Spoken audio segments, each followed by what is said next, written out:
All right. What's going on? What's going on? Good evening, good evening. This is Dion here, your 49er reporter. But today, because we have the bye week, I'm going to go ahead and fill y'all in on some of these playoff games. Now, let's go ahead and start over on the other side of town in the AFC. But before we do that, definitely hit that like button. Please hit that subscribe button so I can keep you up to date on any and everything NFL playoffs and always 40 motherfucking Niners. With that being said, let's get into it. So, this is going to be a crazy game right here. It's going to be Buffalo versus Houston. The Bills back in the playoffs after a long time, man. And the Texans in the playoffs. Deshaun Watson, DeAndre Hopkins. They got the big story with J.J. Watt coming back, man, from his torn pectoral injury. And I just reported earlier that Quan Alexander gonna try to come back from his too. Like it's gonna be a hell of a game, a hell of a season. Hell of playoffs to watch. I love playoff football. I love football in general. So let's get right into it, man. So on the season, Buffalo 24 total offense, 26 passing offense, 8th rushing offense. But then you flip to the other side of the ball. 3rd overall defense, 4th passing defense, 10th rushing defense. So what that tells you is they defense carry their ass. They hold it down. And then you flip to the Texans.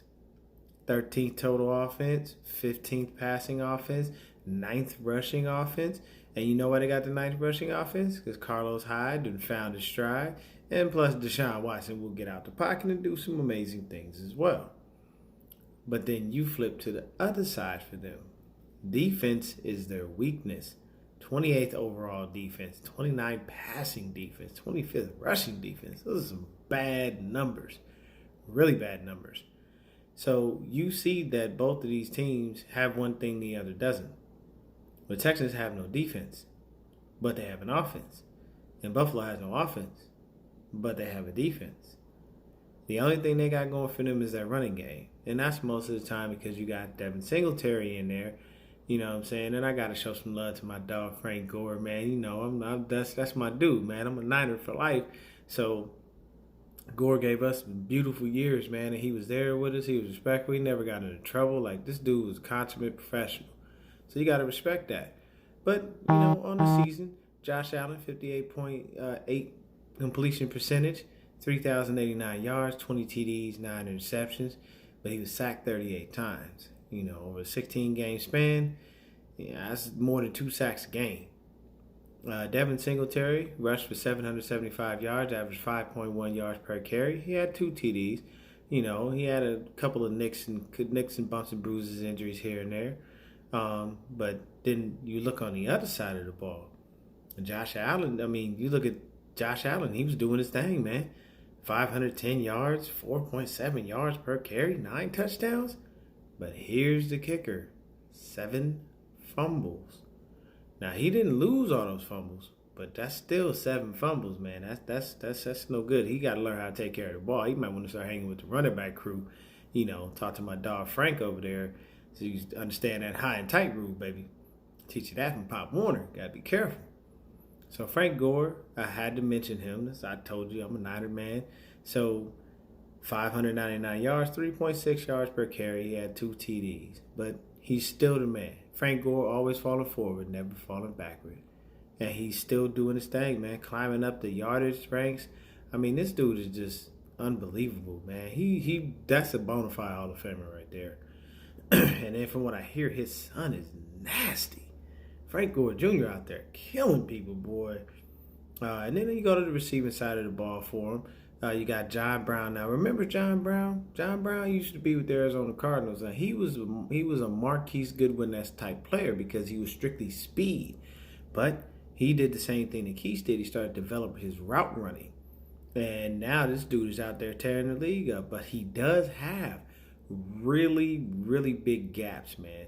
This dude has 1,060 yards on the season with 14.7 yards per catch. So he's getting big plays on a constant basis. 6 touchdowns.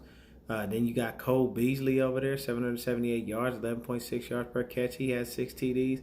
So the Buffalo offense isn't spectacular with the pass, but they're spectacular with the big plays, and that's because Josh Allen has a fucking cannon for an arm.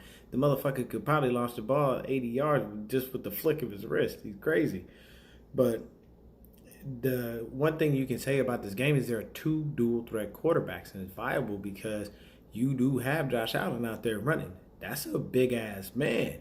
And he running and he ain't trying to get out of bounds. If that touchdown is coming, he gonna try to take you out. So you flip to the Texans. Deshaun Watson, 67.3% completion percentage, 3,852 yards, 26 TDs, 12 interceptions, and he was sacked 44 times. So, I mean, it continually gets worse, man. You know what I'm saying? That's almost 3 sacks a game. So, you know, that line is just horrible. And it's been that way for years, man. They need to build that line up to start protecting that, man. They try to trade, do a couple things, but it just hasn't necessarily worked out in Houston for him. But Carlos Hyde found his stride, just like I said, 1,070 yards, 4.4 yards per carry, 6 touchdowns. Although he had 4 fumbles and he lost 2 of them, so that's a 50% rate that if he fumbled the ball, the chance you can get it. Watson, 413 yards, 5 yards per carry, 7 TDs. So you see what I mean? The running backs are good. The quarterbacks are dual threat. So this is going to be a ridiculous game. And Deshaun Watson is the same way. He could flick that wrist and get up out of there, get that ball out of there too. And then you got, to me, I'm sorry, the best receiver in the fucking league in DeAndre Hopkins. That's just how I feel. I've always felt that way. I love my Niners, and yes, we got some up-and-coming dudes, and we got some brand new guys, but D-Hop just does shit you just don't see, man. You know what I'm saying? Like, it's cats like DeAndre Hopkins and Julio Jones that just continue to just amaze you with shit that you just don't see on a regular basis. 1,165 yards, 11.2 yards per catch, and 7 TDs. Will Fuller, their speedster, 13.7 yards a catch, 670 yards, 3 TDs. Kenny Stills, another speedster, 561 yards, 14.0 yards a catch, 4 TDs. And then they got that kid Darren Fells, man, 341 yards, 10 yards per catch, 7 touchdowns. That's their tight end, man. So Houston be out there doing their thing. And like I said, this is a situation where you're looking at it from a standpoint of who's going to win the battle, the better offense or the better defense. And Buffalo has the better defense, so if their offense can just pick it up, they have a better shot at winning this game. That's just, you know, what I'm saying. So Buffalo defense, you got Tremaine Edmonds leading the team, 115 tackles. This dude was a first-round pick, and he's been great ever since. He got 1.5 sacks, 1 interception, 9 passes defense. But then you go, look at the sacks, man. Everybody eats on that line. So you got Phillips, the defensive tackle, 9.5 sacks. Shaq Lawson, 6.5 sacks. Hughes, 4.5 sacks. Alexander, he's a linebacker, 2 sacks. Star Lotulelei, I can never say his name right. He still got 2 sacks. You know what I'm saying? And, of course, you got Tre'Davious White, 6 INTs, leading the league along with Stephon Gilmore, and I think a couple other DBs out there that have 6 INTs. 17 passes defense. This dude is a fucking monster. You gotta be real careful with Tre'Davious White in that backfield, man. He could eat your ass alive. The other kid, Levi Wallace, 2 interceptions, 9 passes defense.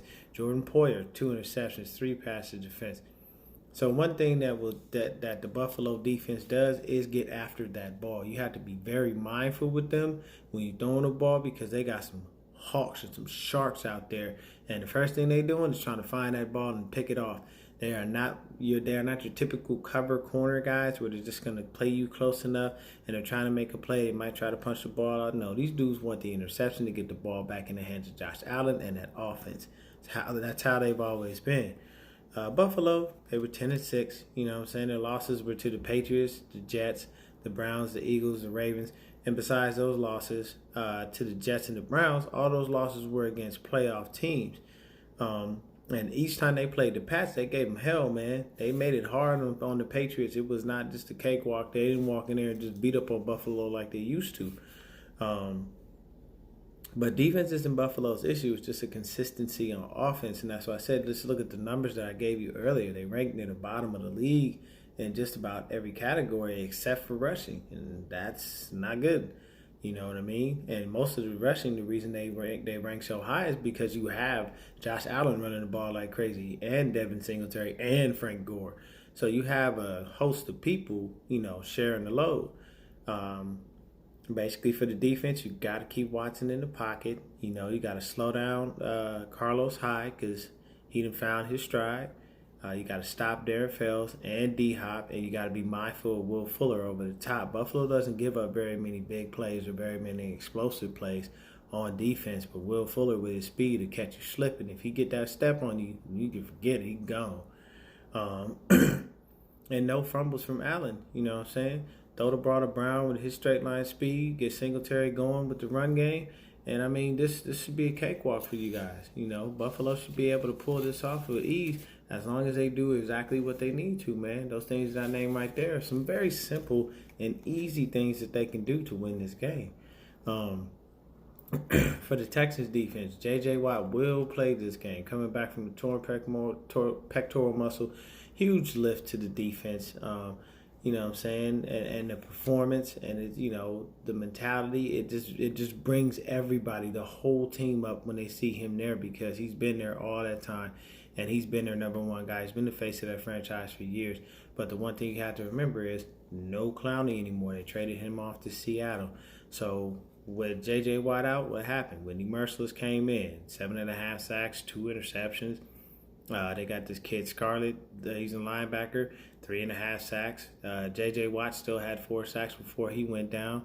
This kid looks like Omenihu has 3 sacks. Pass rush just wasn't the same, And after the Clowney trade with Watt going down, it was a whole lot going on, man. There was a lot of blows to that defense, so it made it hard for them to be able to, be the Texans that they used to be and, continue to compete on that higher level because they lost 2 of their key defensive, stars.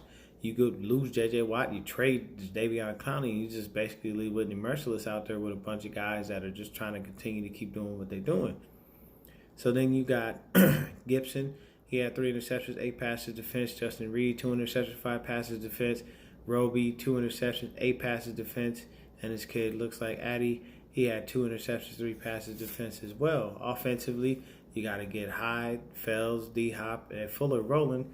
And please, somebody protect poor Deshaun Watson. That line is just, it's an atrocity, man. They really need to just draft offensive linemen to be able to keep him standing upright. If they do that, the Texans will turn into a perennial playoff team. But if y'all keep letting that man get beat up, it ain't going to help.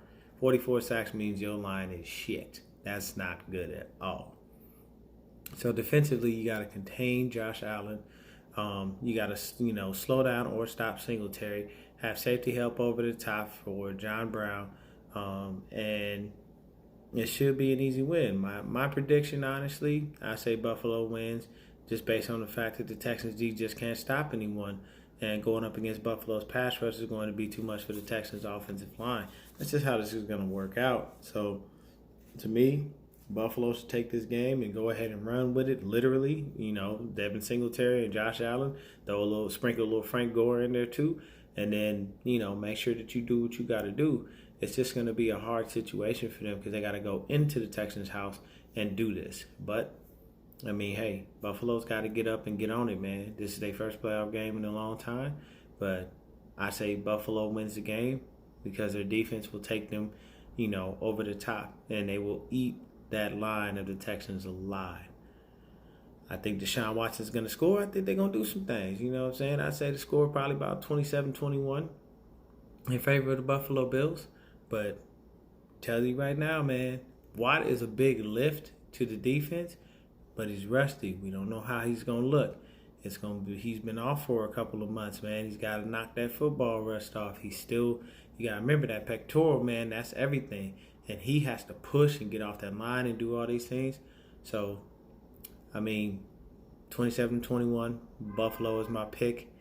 Y'all tell me what y'all think in the comments, man. This going to be a crazy-ass game. But I think Buffalo pulls it off and they move on. Y'all stay faithful. Y'all stay blessed. Have a good evening.